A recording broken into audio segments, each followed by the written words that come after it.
ছি ছি ছি রে ননি ছি ছি ছি ছি রে ননি ছি রে ছি রে ছি। আঙ্কেল, আপনার মাথায় চুল নাই কেন? এ আগে অনেক চলছিল, তারপর আম্মাই ধইরা বিয়ে করাই দিল। এখন আর মাথায় চুল নাই, বউ খালি মারে। এই মিয়া গাড়ি চালান। সাম্বা, ভূতের রাজা আবার কি? ইয়ামিন,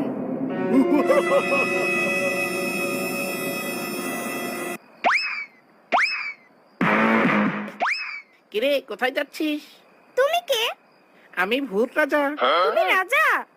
কেন, অবাক হলি বুঝি? না, তোমাকে দেখে তো ফকিরের মতো লাগতাছে। কি বললি? তোর এত বড় সাহস, তুই আমাকে বলিস আমি ফকির? আমাকে নামাও। আচ্ছা, তোকে নামিয়ে দিচ্ছি। subscribe now.